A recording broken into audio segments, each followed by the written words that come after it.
Hello, this is Mr. Stansbury. I'm going to take you through some of the problems on the 5B assignment. Okay, first one we'll take a look at. Number 2, match each scatter diagram with the correct value of R.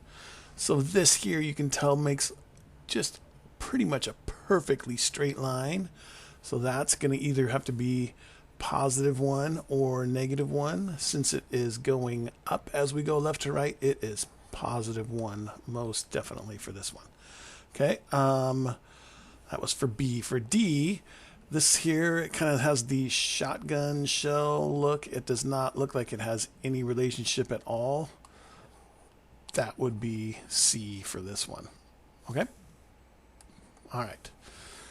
Number 4, a selection of students was asked how many phone calls and text messages they received the previous day. The results are shown alongside. Draw a scatter diagram for the data, and then all this other lovely stuff. So let's draw a scatter diagram first. Okay, so here's a big graph we can use. Pretty much we want to think of the phone calls received as X and the text messages received as Y. So this is phone. How about let's do calls and texts. Okay, so let's see. It looks like this has got to go up to at least 7 on the calls and 9 on the texts. So let's like 1, 2, 3, 4, so forth and so on, and we can probably use the same scale on this one.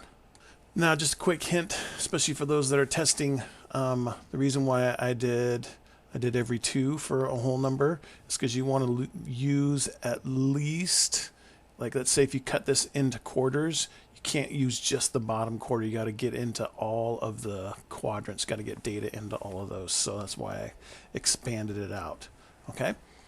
Anyway, so now let's just plot our points. We got 4 and 6. So here's 4, here's 6, there's our first one. And then we can go through and plot all those points. Okay, so here's all of our data all graphed. Draw a scatter diagram. Calculate R, so the R value here on this. So since we want to calculate the R value, really our best bet is to use the graphing calculator for that. So let's pull that up. Okay, so here's our graphing calculator. So we want to go into the table. So stat, and then we want to edit. We want to edit our list. So I want to get rid of all the data in the list. So I push clear.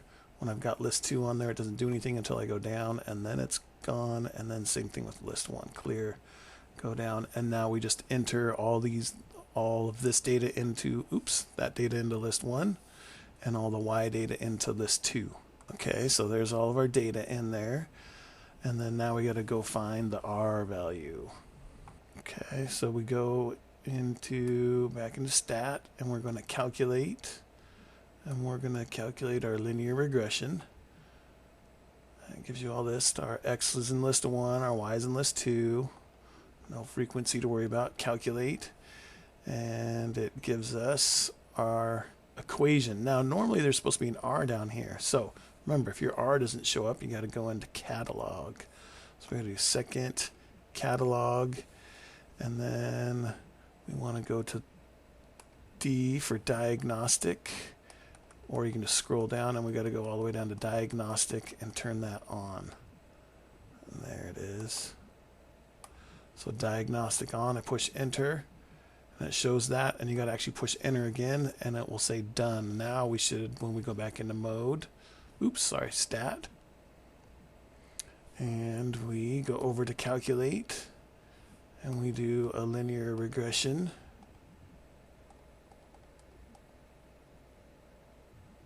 Now it not only gives us our A and our B value, but also the R values. And in this case here, our R value is 0.7186. Now, something interesting I noticed here, I looked in the back of the book, and they got 0.816. So I went back and found out how they got 0.816. Let me show you something that I missed here. So we go back into stat and calculate, and we're going to do our linear regression. Push enter. And then on this, we had X list was list 1, Y list is list 2, and then frequency list. There was an L2 in here. That's what messed up our R value. So you have to clear that out. So just push clear, and then when you go through to calculate, then it gives us the correct value, R value of 0.816. 0.816. Okay, so make sure you take out that frequency piece. All right, describe the linear correlation between phone calls received and text messages received. So it appears that the more phone calls you receive, the more text messages you will receive.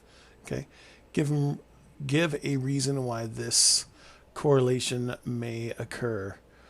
So maybe it's just someone that uses their phone more often than not.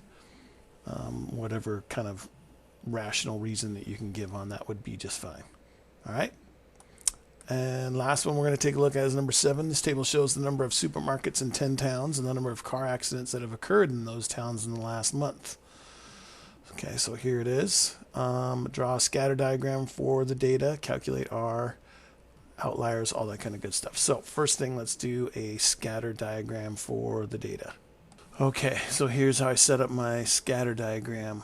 I look for the highest number on this one here, 15. I know this has to go up to at least 15, and I want 15 to go at least past the halfway mark. So I did, I know that this is 20 lines long, so I just made everything worth 1. Over here, I see that the highest number I have here is 40, so I had to make sure that this went up to 40. So I just went everything by 2, 4, 6, 8, 10, so forth and so on. You do not have to label every single line. You probably want to do, if you can squeeze it in, probably about every other line would be just fine. Okay, draw the scatter diagram. So the first one we've got is 5, and it goes up to 10. So that would be right here, right? And then we're going to graph all of those. Okay, so here's all the data that is graphed out here. Okay. Calculate R. So remember again, to do that, we're going to want to put that in, all the data into our graphing calculator. So we'll go into Stat, Edit. Remember to get rid of the old list, highlight it, push clear. Push clear. This here is going to be all of our X, which is list 1. And then this is going to be all of our Y, which is list 2. Okay. So now I just want to enter all this data in. Okay, so here's all of our data, and we want to find the R value. So stat, calculate, linear regression, push enter. And X list is list 1, the Y is list 2. Frequency list, you got to make sure that that is cleared out because there is no frequency on this. If you don't, that'll mess up your R value. And then calculate. Okay. And here is our R value, 0.572 if we round it off. So we get 0.572 would be our R value. So next thing, C, identify the outlier in the data. That is most certainly that one right there. Okay. Recalculate R with the outlier removed. So what we'd want to do is go back into our data here, and we want to go into Stat, and we're going to edit. And then the outlier was the 337. It's thankfully they put it as the last one. That'll make it easier to get rid of. So we're just going to go to the bottom of our list here and clear. Get rid of that, and push put enter. No, let's see. How about let's try delete. Oh, there we go. And then we can delete the 3 as well. So now we've gotten rid of that, and now we can go back and recalculate. So stat, calculate, linear regression. The frequency list is still blank. That's important. Calculate. And now we get an R value of 0.928.